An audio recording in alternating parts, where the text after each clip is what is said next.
Strategy Battle Gamers, you're here again with GBHL James, and this week I'm going to be bringing you another Speak Friend and Hobby blog. Now there's a reason for this. Jamie unfortunately wasn't very well on Thursday.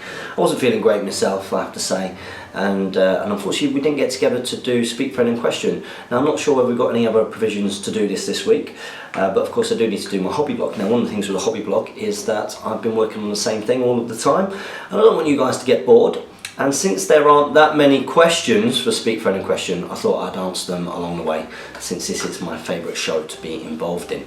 Okay guys, so what I will be doing, I'll be showing you some of the progress with my Rivendell Knights. I have made a reasonable amount of progress, I have to say, and I will be answering the questions. There are only 18 questions this week. Now, you know, I'm pretty sure a video with, you know, Lord of the Rings champion James Braun deserves a lot more questions than that. It was good to see him in there. Of course, I did this format last week because I didn't realise that whether Jamie or James Braun would actually get together to do that. So I hope you don't mind having the multiple videos answering questions. What I'll do is I'll make sure the comment section of this one is left open. But if there is another Speak Friend and Question, then make sure that you ask questions for Speak Friend and Question in that. This is technically my hobby vlog, okay, but I'm just going to answer some questions along the way. Okay, so it was good to see James Braun in there, very, very interesting answers. Hopefully we get to see that dude on the channel more. I do love him, he is awesome. Okay, so in terms of hobby vlog progress, let's have a little bit of a look. Okay, so one thing that I have managed to do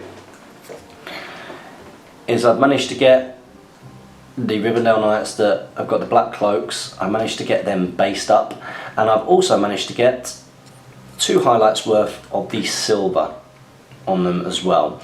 Now I'm going to save the final highlight until after I've done the cloak and after I've done some little touches of gold in various places where it needs to be. And what we'll be doing is doing that with Runefang steel. But as you can see, I've got the bases done, very, very similar of course to, well, I say similar, exactly the same to the guys that are pretty much finished, using those flowers and the tufts and the flock, etc. And what I'm actually doing now that I've highlighted up the silver on these guys, I am actually starting to paint the cloak. So although there's always quite a lot of interest in the colours that I use for the Rivendell Knights and the Rivendell Force that I have downstairs, the High Elf Force, of course I've gone very much for that autumnal hobbit look. I've gone for those red and browny kind of colours. So this is one of the new ones. His cloak isn't fully painted yet, you can see it's still wet. And what I do as a base colour, I actually mix 50-50 Mournfang brown with corn red. This guy, his base colour's done. Is this guy's base colour done? No, I've got to finish this guy. So this is the one that I'll be carrying on with as I answer your questions. Let's go that way. You see he's not fully finished. Once I've done him, I've only got those 3 guys in black to base up, and then I'll start highlighting up through the cloaks, which is the most fun part for me in terms of painting model. I really do like doing the cloaks, I have to say. I have also done some work on the faces as well.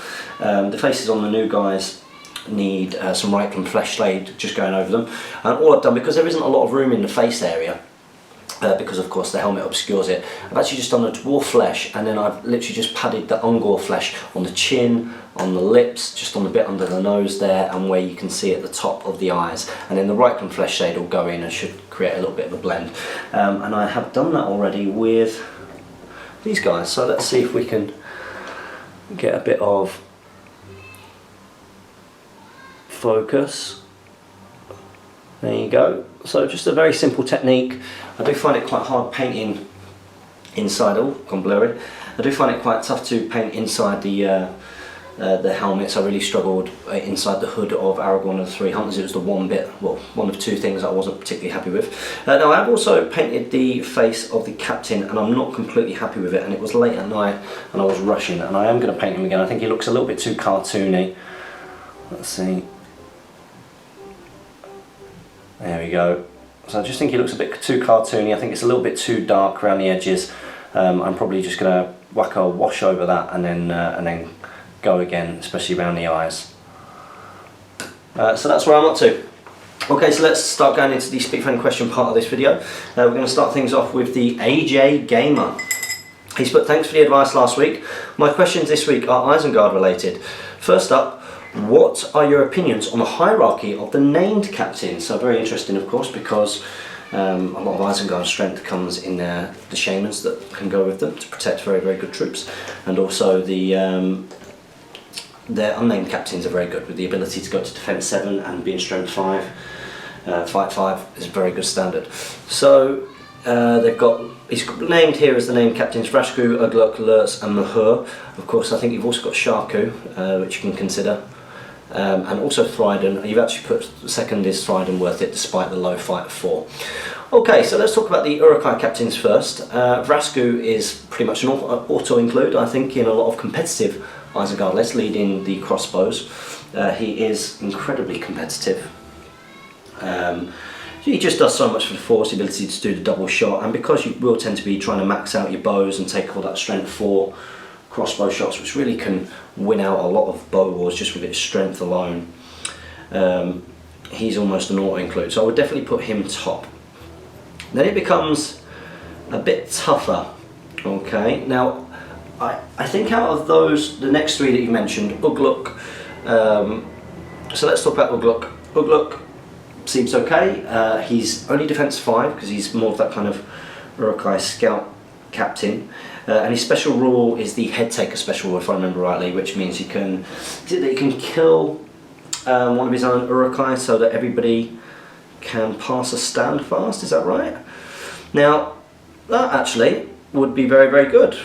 Very good for an evil army, especially if you're not taking elites. If you've got lots of berserkers, courage 7, and then of course if you've got loads of even I think feral Uruk-hai, they're courage 5. Then obviously passing courage tests isn't going to be too much of a problem. But if you've got a standard Uruk-hai army or a scout army, then that of course could be very, very handy.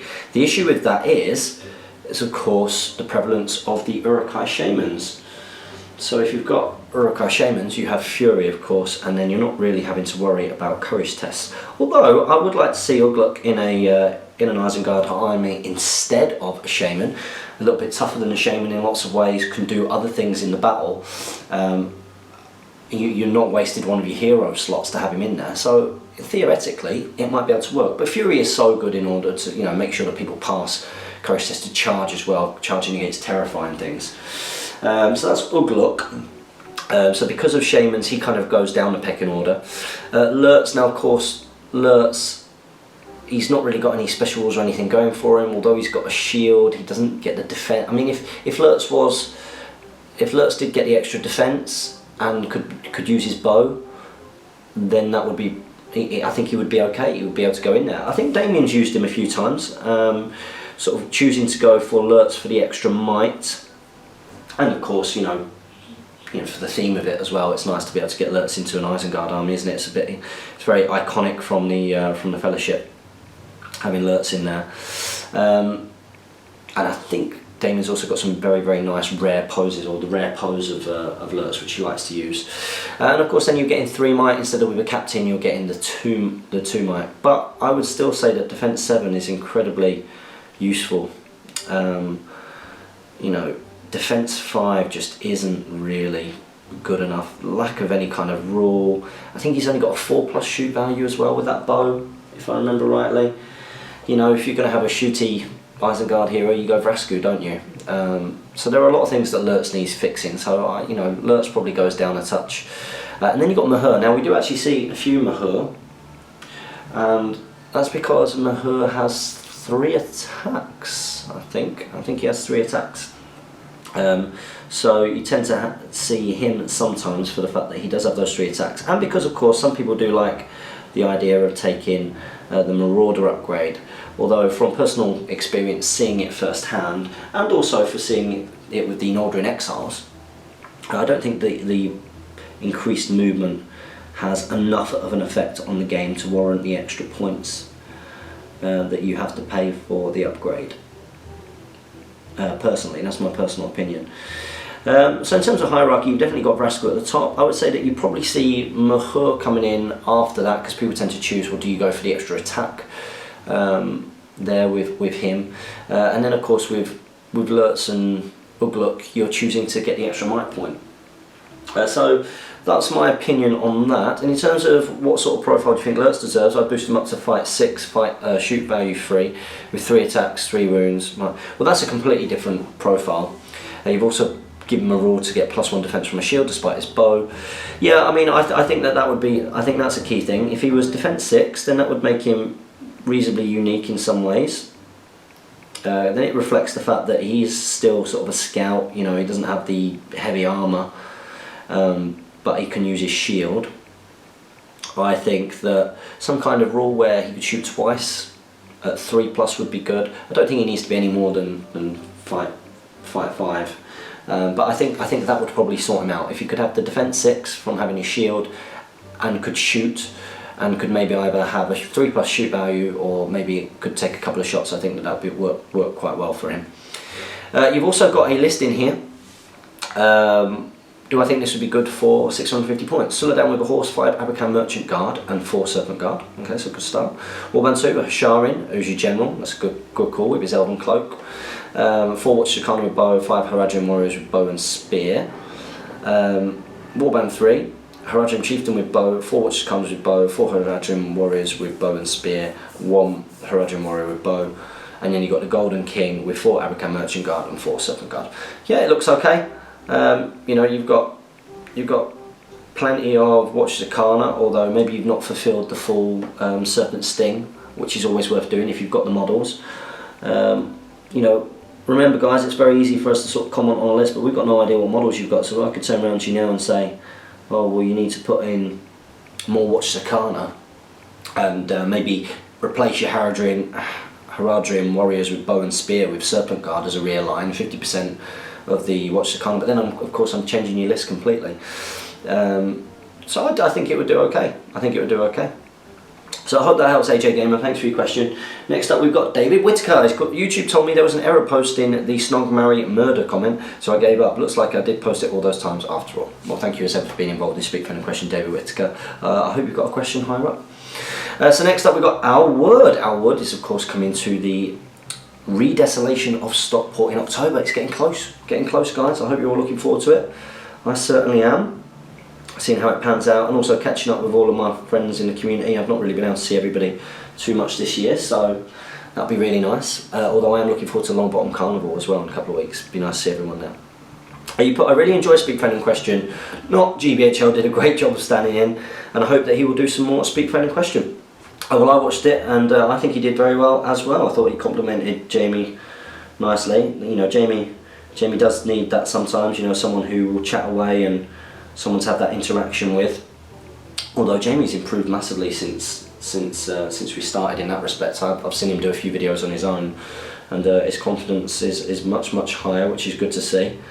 Yeah, it was good to see James Bourne and see a different element. I hope you're not suggesting that I get replaced, Mr. Alwood. You know, I hope you're not suggesting that at all, huh? I'll have to address that with you when it comes to October. You put here, I'm a little confused about including war machines in a warband, as I'm unsure how many slots they take up from a 12-figure warband. Is it one for the war machine and 1 for the crew, or 1 for the machine and 1 for each crew? Thanks, and keep up the great content coming. Cheers, Al. Well, when you take a war machine, you have to take a crew. So, God, I'm not actually sure. I'm not sure. If you take more crew members, then they're definitely going to take up slots. It's just whether the initial crew member and war machine, do they take up 2 slots or not? I would think not, with the war machine being an inanimate object. You know, I don't think when you talk about, because I think the war machine's almost it's war gear, isn't it? It's war gear. Because if you talk about Bard, when he takes the Wind Lance doesn't take a slot up in the warband, I'm pretty sure. So I'm sure that the war machine is also, it's like that. So the crew, and then he has a piece of war gear. So I'm pretty sure it's the crew members which take up the slots in the warband. So if you have 5 crew members and the war machine, you take up 5 slots. That's what I think the answer is. But I'm not always right on these things, so maybe speak to somebody else as well. If there is going to be another video, go and check that one out. Okay, so and you put thanks a lot and keep the great content coming. Cheers, Al. Well, we certainly will do. And we'll try and get James Bond in some more videos for you. Okay, so next up we've got Shreyas Pernus. He's put, is there anywhere on the internet where I can find the profiles of all the different characters in Lord of the Rings and the Hobbit SBG? Okay, well if you're on the Games Workshop site, in terms of the ones that you can find for free, if you're on the Games Workshop site, you should be able to find the Heroes and Villains of Middle-earth, which give you all of the profiles completely for free for the Hobbit: An Unexpected Journey, when that rulebook came out. So there's some free profiles for you. They also have the Battle of Five Armies is all on there as well, completely for free. So you can check out all the profiles from the Battle of Five Armies for free. In terms of where else to find profiles on the internet, then I would suggest you go onto the Games Workshop page and you buy the remaining source books if you've not got those profiles. And any of the source books that you can't buy on there because they're out of production, you look for on eBay or at your local gaming stores. I would not recommend at the moment anybody giving away Games Workshop's intellectual property until after they finish supporting the game, and even then it's a shady area, isn't it, because copyright lasts for such a long time. And remember, we do want to support this Hobbit hobby, even if they stop doing it. You know, make sure that you are buying, when you download something for free, you are potentially also denying the opportunity, not just for Games Workshop to make their money back for their investment in the game, but also for local gaming stores who, you know, you would normally maybe buy a source book off them from. So that's where you can find profiles, buddy. Okay, next up we've got DeFreeze. She's put, hey guys, first question I've asked here. Well, that means you're in the loop, buddy. That means you've got to ask a question every single week, which not everybody did last time. But it is the loop, and it is sacred. It is absolutely sacred. So guys, if you're watching this video, please ask a question. Without your questions, this show can't happen. Okay, simple as that. So you put your first question is Galadriel Protectress of Lothlorien or Galadriel Lady of Light? Which is better, and in which points brackets do they work best? Bearing in mind I'll be fielding them with a majority fiefdoms list for super secret and awesome themed list. Okay, so let's address that before we go on to the next part of your question. Okay, Galadriel Protectress of Lothlorien is the old White Council one, isn't it? The war aspect one, as it were, with all the attacks and everything. And then, now the issue with her, if you go onto our Free People's Week, you'll be able to find the video where we talk about Protectress of Lothlorien, which is of course when we're talking about the old White Council list. And I've not had a ton of experience with this profile, but Jamie has, so Jamie would definitely be able to give you a better answer. But I'm pretty sure I remember that the thick of his answer was that between those two profiles, that the issue with Protectress of Lothlorien is that she's only got 3 will, and once that's gone, it's gone,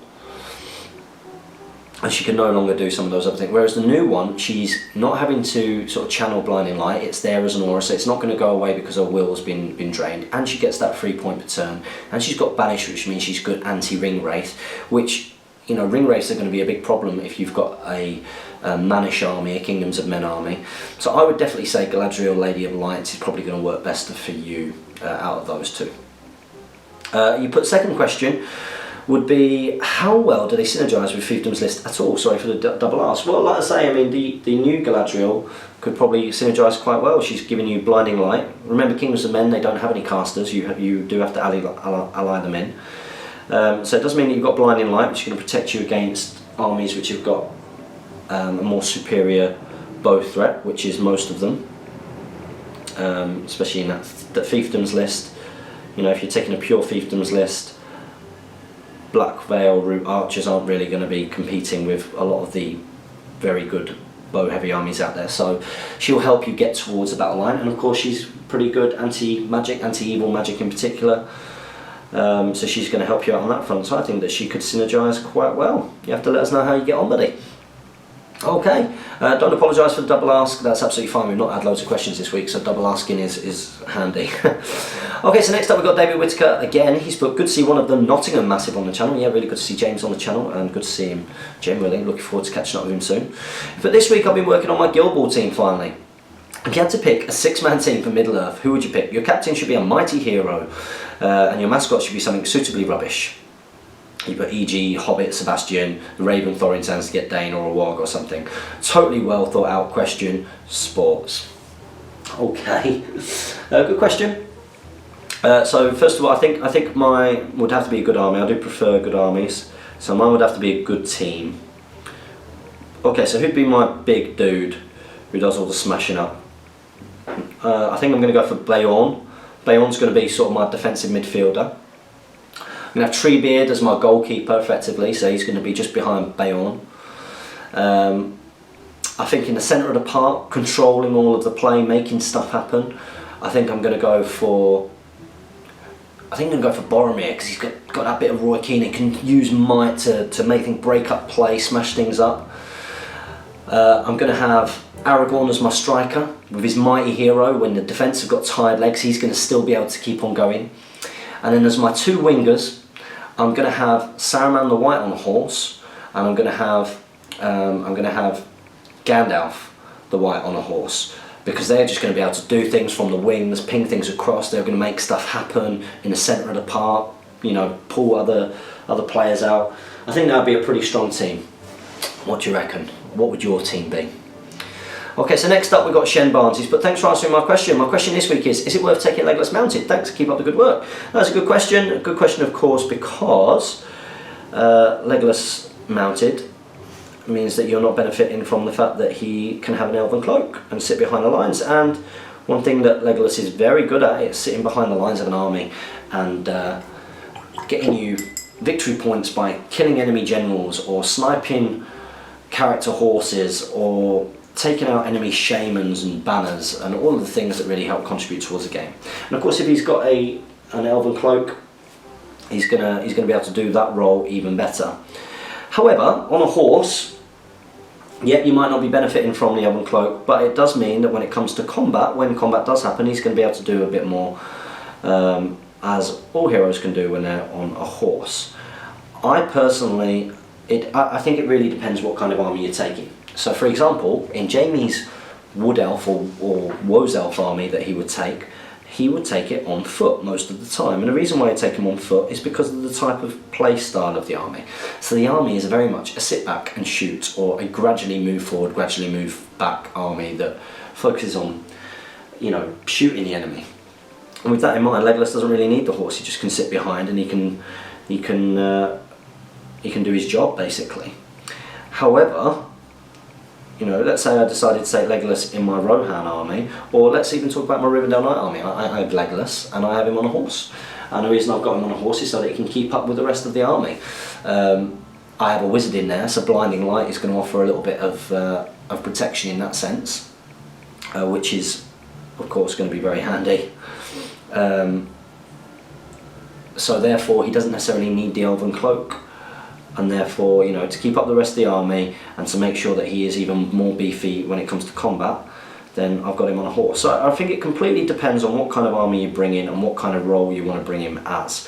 For example, the new Legolas, you know, we'll get him on a horse because he's clearly supposed to be a little bit more of a combat beast, although he still does have his fantastic archer-based rules, as it were. So thanks very much for a good question there, Shen Barnes. Next up we've got Alex Francis. He said, hey guys, thanks for a great answer last week. My question this week is about basing models, as I've never done it before, and I'm trying to find the best way to get started. Are the Games Workshop basing set worth it for their price, or are there cheaper alternatives that you know of? Thanks in advance, and once again, great video. Well, I think their basing sets are very good, but you are right, they're quite expensive. So if you did want to go for one of their basing sets, or a basing set that maybe comes from a model company, do go to a local gaming store such as Slay Gaming if they sell those types of things, or Element Games, or any of these others, because then you'll be able to get a little bit of a discount on what are a more expensive product. Now, when it comes to basing, well, let's talk a little bit about mine. I'm using a coarse sand, that's Builder's Sand, relatively easy and cheap to get hold of, if you look for it. Flock, get from a model railway store, just go on eBay for flock, get some basic flock. You need some PVA glue, that's cheap as anything, and really that's with your paints, that's it. If you want to buy some tufts or some flowers, again, get yourself on eBay and have a little look on there, because you'll be able to pick them out for reasonably cheap. Now if you want a good, or a couple of decent sort of how to base videos, both GBHL Damien and I have both done one. Now interestingly, our techniques are relatively similar, so either of them should be able to help you. But if you go and check that out on the channel, you know, how we base our miniatures, they are in there somewhere. I think they might even be in, I think they might be in the hobby blog part of the part of the channel. So go and check that out, buddy. Okay, so next up we've got Sebastian Avery. He's put, I've seen James's very patriotic red, blue and white Rivendell Knights for Nova. Yeah, Steve Crow said that I should. I've not finished the banner, by the way. I've got a final sort of light dry brush to do on this. But Steve Crow said that I should do a Union Jack, or the Union flag, sorry, not the Union Jack. Union Jack's on a ship, isn't it? A Union flag on the inside of the circle, but I decided to go against that because it's a bit too obvious. So this is what I've done with it. I've actually put like an orange blazing sun, because of course the sun never sets on the Rivendell Empire. So that's how it's looking at the moment. So yeah, I have gone for that kind of British Imperial theme, not just because of sort of patriotic sense, but also I did start off with the reds, with the Rivendell Knights. I just decided the blue would work quite nice with them, and then with the white ivory pants, you know, it kind of made sense to sort of go for that, especially because we're going to America. You put, I love how British they look. My question is, have any of the other GBHL team given their troops or heroes a British touch? Well, not that I'm aware of. They might have done, there might be some secret stuff that's gone on. But as far as I'm aware, they haven't. I'm pretty sure that Damien has got all of his stuff painted up for Nova already, so not like me having to do this. I'm pretty sure that Jamie is the same. If Jamie takes Rivendell Knights, I think he's borrowing them of someone. So it really just depends what he's taking. At the moment, I think it's the person who's most unsure about what they're taking is maybe Jamie, unless he's just not putting it out there. You know, wants to keep it hush hush, just in case any Americans decide to tailor against the idea that they might come up against him, which is perfectly possible. I hope no one will be doing that. I've been very open about what I'm taking. Because it wouldn't make sense just to tailor against my army when you go into such a big event. I wouldn't be egotistical enough to think that anybody would tailor against me and thinking that they would end up playing me. So I don't think there is any kind of British theme from those guys in terms of their actual armies. But who knows, we're yet to see. So next up we've got Samuel Taylor. He's put, hey Jamie, he's not here with me, unfortunately he's been ill, but he put, hey Jamie, last week you mentioned Galadriel in your list because you were afraid of what Haradrim might bring. Which Galadriel profile would you include? Well, Jamie is a fan of the old just Galadriel profile, so Magic Galadriel, as she is sort of colloquially known as, say, on the circuit. So that's not the Protectress of Lothlorien one, but the other one, and it's because of the magic that she brings to the team. I think he really likes her profile over everything, even over the new one. But he might have changed his mind. You never ever know. Obviously he's not here now, so I can't talk for him. But I'm pretty sure that that's the one that he prefers. I'm pretty sure. Okay, next up we've got Resco Nesco. He's put, great video as always. It is odd how some models like Bilbo still hold up, but there are some that are just so flat and out of proportion to the newer ones. Yeah, I'd agree. On to questions. Sorry, you probably answered these a million times. What's a good model count for 700 points? So that's the first part of your question. It depends what kind of army you're taking. You know, if you're trying to hoard it out with goblins, then, or going for a horde army with Lake Town, goblins, hobbits, those kind of things, then it's 80 models plus, you know, that you need to be going for. In an all-hero 700 point list, you might have 5 really good heroes, something along those lines. Again, it's a different kind of army. If you go for a kind of standard army, well, a standard army would probably struggle to get 3 full warbands in at 500 points. When you start going to 700 points, you want to be starting to take casters and things, which eats up some of the points.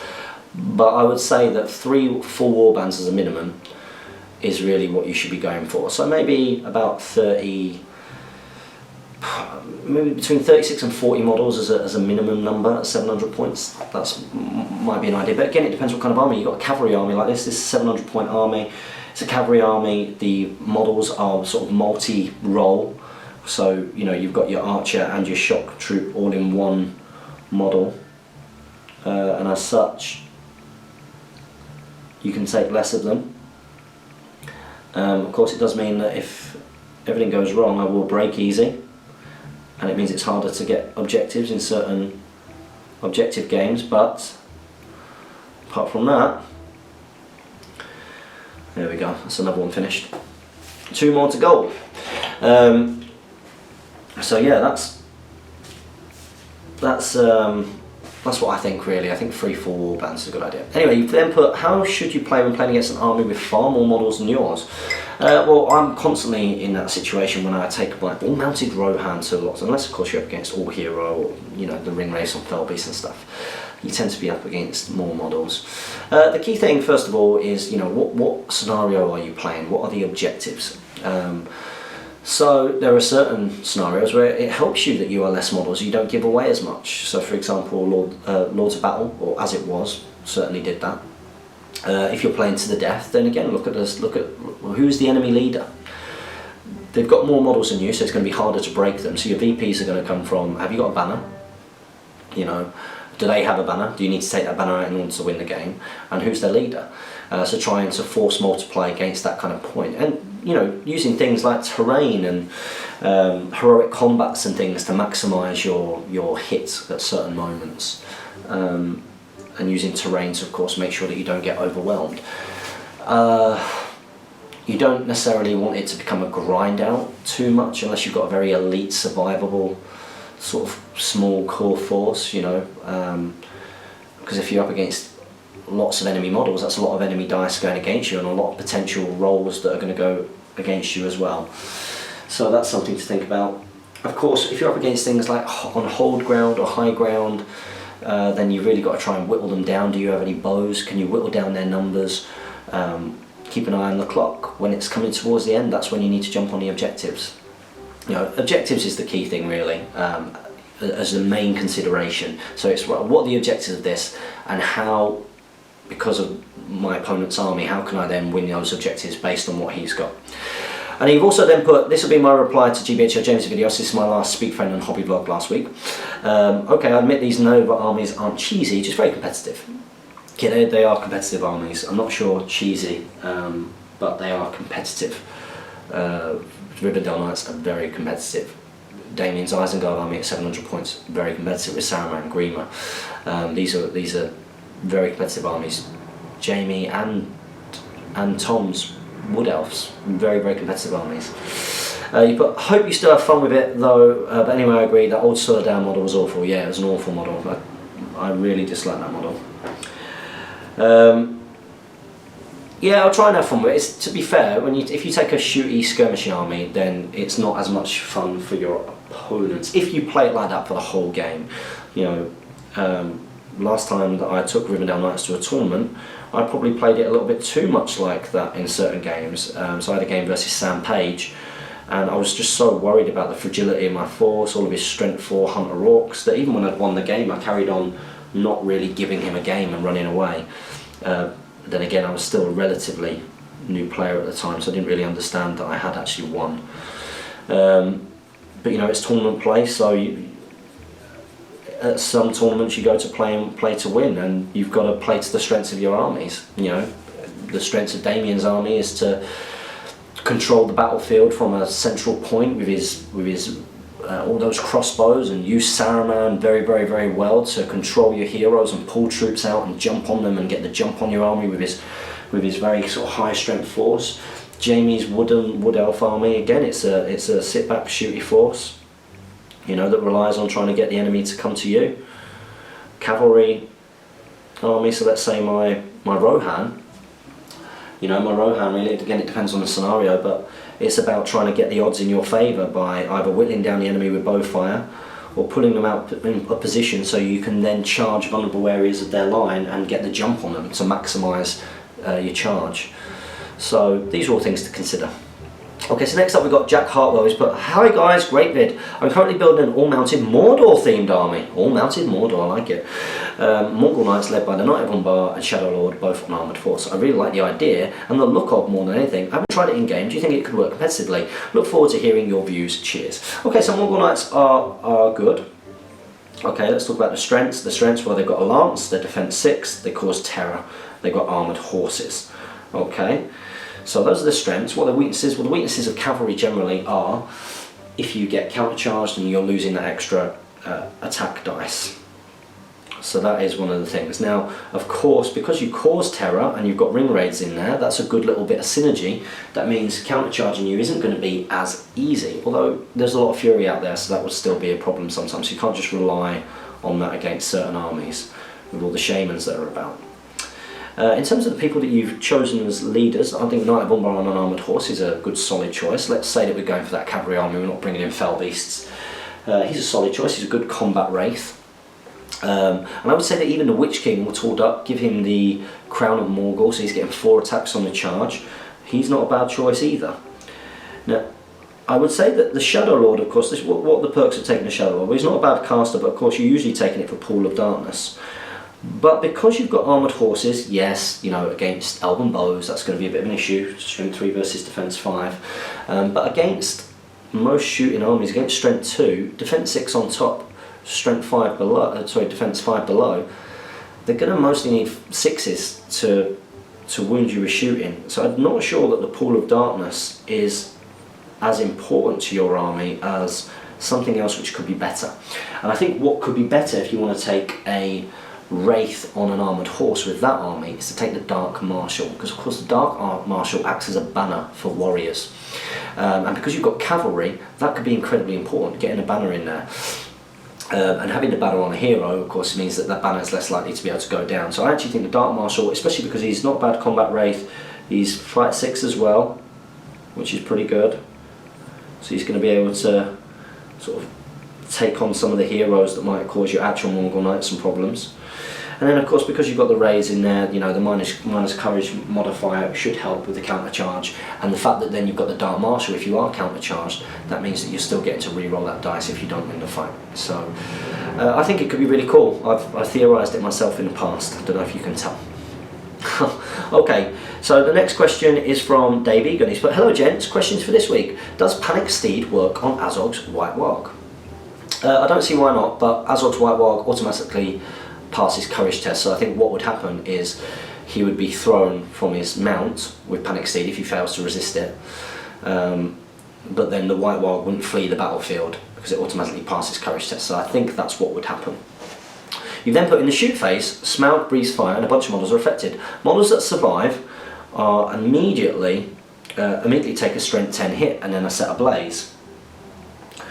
Models that are set ablaze suffer further strength 5 hit in every end phase until they stop, drop and roll. Does set ablaze take effect in the end phase immediately following the shoot phase that the target models were hit by breathe fire?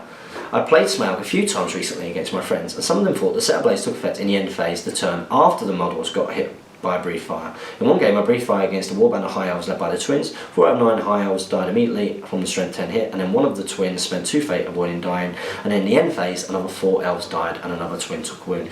Well, the set ablaze rule says in the end phase. It doesn't say in the end phase after. So yeah, I remember guys, the end phase, it doesn't mean at the end of the shooting phase, it means at the end of all of the phases. That is the end phase. That's where effects are taken into account. So that's right at the very end after the combat phase. Yeah, so I can't think of anything in Smaug, unless it says something in Smaug's rule, or I can't think of anything in the set ablaze rule that would say, that suggests that it isn't done not in that end phase but the end phase after that. So yeah, I think it all happens in the same turn, as it were. So yeah, it is very powerful. So I hope that helps anyway, buddy. Next up we've got Andreas, the Norwegian Viking. He put, loved the battle report with the Golden Horde and Meduseld. Well, hopefully be able to do more with the Rohan terrain soon. Just got a local hobby chain to carry Lord of the Rings Hobbit miniatures again after they had some blisters dusting on the walls. My gaming club had a discount scheme with them as well, so we will support our Hobbit hobby. Oh, that's brilliant. But thanks for the shout out last week to my YouTube channel. Yeah, well, keep up the good work with your YouTube channel, buddy, and I'm sure it will pick up and grow. You can represent Norway's Hobbit SBG scene. Okay, so next up we have got Thomas Horatio. He's put, my question this week is, why does 0 Point Gollum have a 6-inch move while Smeagol has a 5-inch move? He has a split personality, he doesn't grow longer legs. I appreciate that he has to be within 6 of the ring bearer though. If he had Isildur on a horse, he wouldn't keep up. It would be as ridiculous as Saruman and Boromir, who have had more than one profile having different move abilities. Oh well, it's, you know, I wouldn't think too much of it in terms of what makes sense in, you know, real life. You know, it's clearly there for game reasons, I would say. Yeah, definitely there just for the game reasons, I think. And ones that you've suggested seem to make sense. Okay, so next up we've got Jeremy Smith. He's put speak friend question 8.85.5 trivia questions. So again, this was referring to something in last week's Speak Friend and Hobby Vlog. Left-handed content. Yeah, I said, did anybody notice the left-hand content? You rolled some dice left-handed in the Dunlanding versus Rohan on 1,000-point back rep. Well, Jeremy Smith, unfortunately, you are wrong. So although we roll dice with our left hand, when we're filming, I always roll dice with my left hand. Always, because I film with my right hand. And actually, someone did actually get this trivia correct, and it was Akafon39. Akafon39 correctly spotted that when I shake Jamie and Ian Spiller's hand at the end of the game, that I shake hand with my right hand, which means that I was holding the camera with my left hand. Absolutely mind-blowing, I know. But that was the left-handed content. So sorry, Jeremy Smith, you were wrong. But Akafon39, I will reward you, buddy. I'm thinking of a prize. Next up, we've got Rosato Sean. He's put, after rewatching Moria Dwarf Battle Companies, yeah, it was a good series, that, nice to reminisce, and more Battle Companies coming to you soon. Remember, if you are a Patreon for Jamie on his Patreon channel, you can watch his current series of Battle Companies with his ruffians. You put, my question this week is simple. What would Boulogne do? Well, Boulogne was all about those kahunas, wasn't he? He was brave. He'd go for it. He would just go for it. He didn't mess about. He didn't run away. He accepted challenges. He didn't shirk from them. He was a bit of a tank, wasn't he? He certainly finished everything as a bit of a tank. What an exciting climax that Battle Company series was. Anybody who's new to the channel, I would certainly recommend going and watching that series. It was phenomenal fun to be part of. And it was really good fun to play as well. So thanks for that contribution. You put, I would love to see you guys do a Rohan Battle Company in the very, very, very near future. We shall see. We shall see. Obviously, Rohan is my area. And we will be filming a Battle Company series soon, a 4-way Battle Company series with all of your hosts. So who knows who I will bring? Who will it be? Next up we've got Luke Davies. He's put, hi guys, thanks for the response. Might go for a Dol Guldur force reminiscent of the Hobbit films instead. So your Necromancer, Azog, Hunter Orcs, etc. Good stuff. Let us know how you get on. My question this week is, are there any alternative paint schemes you think look better than the original? After seeing GBHL James's colour scheme for the High Elves Rivendell, I decided to do a similar scheme for my elves. I think it looks so much better. As ever, cheers guys and keep up the awesome work. Well, I really like the dark reds and everything, because that's how I interpreted the Rivendell Knights to look in the movie, based on some artwork. But apparently a lot of them are black capes as well, and that's what it looks like on the box art for the Rivendell Knights. So in terms of paint schemes that I think about, well, I do like this as a paint scheme. What other paint schemes have I seen? I like the idea of a whatchamacallit. I like the idea of an Arnor force that was black, you know, not these greens, not with the trims and everything, but was black, like the artwork in Kingdoms of Men. I really like that, and of course, you know, then you've got that tie in Numenor. Other themes that I've seen which work nice. I think I've seen some nice Easterling paint jobs which have been a bit different, so going sort of silver instead. I mean, maybe you're just a bit more of a fan of silver. Could be that. I've not seen anybody sort of do alternative colour schemes for Rohan really. Going for the green cloaks on the Sons of Ale instead of the white in the source books, I think that's a good idea. What else?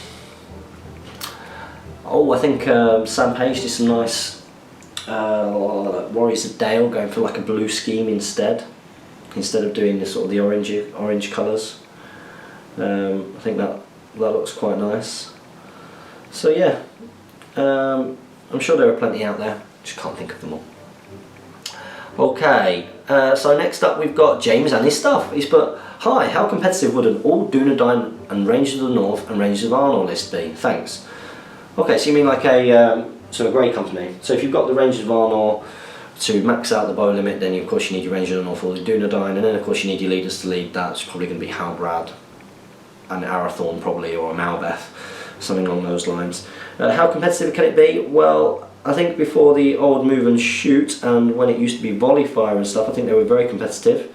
I think where they would suffer a little bit now, as an actual complete force, is what I mean. It's not the most fun force to play as, from experience.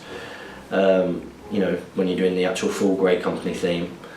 But that's just my personal opinion. But competitively, where they will struggle is when as soon as you start getting into any kind of combat, especially with strength 4 stuff out there, which is prevalent, because they're going to go down. They go down reasonably quickly. You know, same as think of like same as like a Mirkwood list with its low defence. You know, it's very good at the shooting, probably better at the shooting than the Grey Company in lots of ways. I mean, at least you know, because you've got all of that cheap might, that, you know, if you are facing an army which should outshoot you, that at least you can try and sort of shoot first, because you might as well call heroic shoots and stuff. But I've never seen a Grey Company high up, not a pure Grey Company. I think it just, when it comes down to the grind and taking objectives and things, I think that's where they struggle. You know, I do like the theme. Now, what would be a more interesting question is, you know, what about an all Dunedain list? So literally just, you know, just the independent heroes, and then maybe have like a Halbrad or an Aragorn in there. Now, I have seen that before. Would that be competitive? Well, you've got a ton of might. Again, you're going to be shooting all the time, but it's the low defence. Low defence is a bit of a problem. I say a bit of a problem. It's a huge problem. So I'm not sure how competitive that would be. Although I do have a ton downstairs, and I would like to do that as a bit of a project down in the future. I'm going to leave my painting here because I've got to go to work in a second.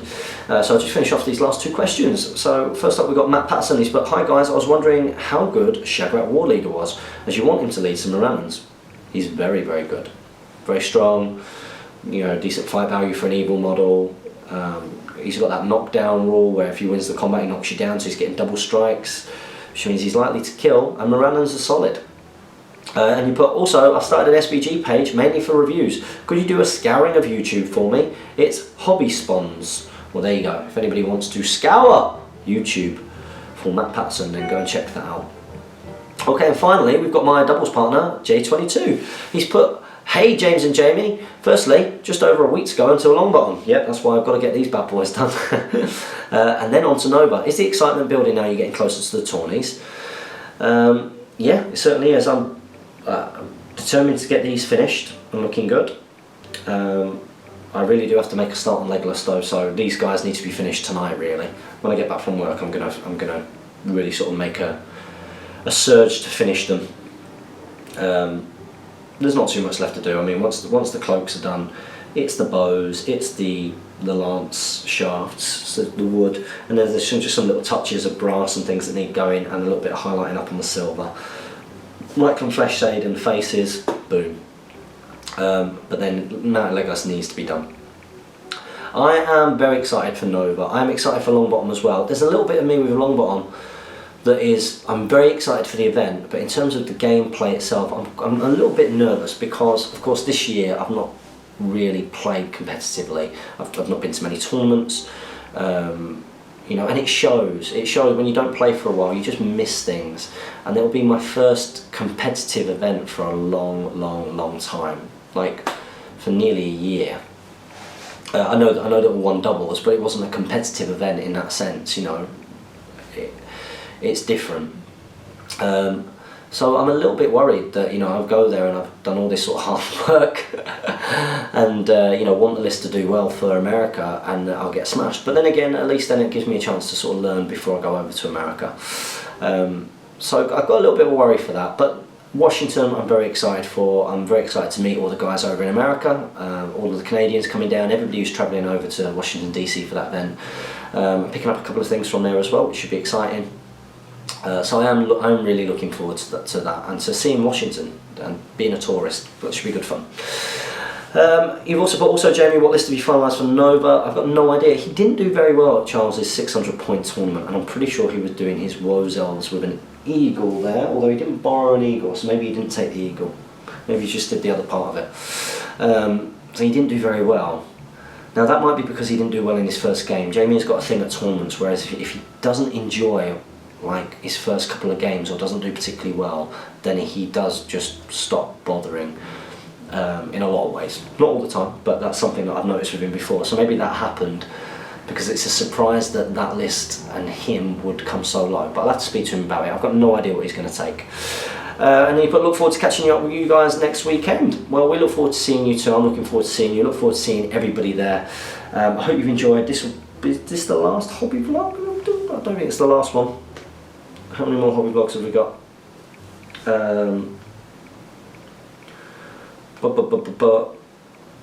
Oh wow. Oh gosh, yeah, this is the last hobby vlog. Oh wow, well what I'll try and do for you guys next week is I'll try and do another hobby vlog, because of course this was a bit different. This was your Speak Friend and hobby vlog. I'll try and do another hobby vlog which shows you the completed Rivendell Nights and the completed mounted Legolas, because of course you have been watching this journey of this Nova Force develop over time, and it'd be a little bit grim to sort of deny you being able to see that before it goes away, and talk a bit about what I hope to do with it. So guys, that's the end of my hobby vlog and my Speak Friend and hobby vlog this week. Again, just because I'm not sure what's going on with Speak Friend in question. Whether Jamie is deciding to meet up with somebody else or what. So guys, don't forget to comment, like, share and subscribe. Support your Hobbit hobby by liking our Facebook page and following us on Twitter. And as ever, happy strategy battle gaming.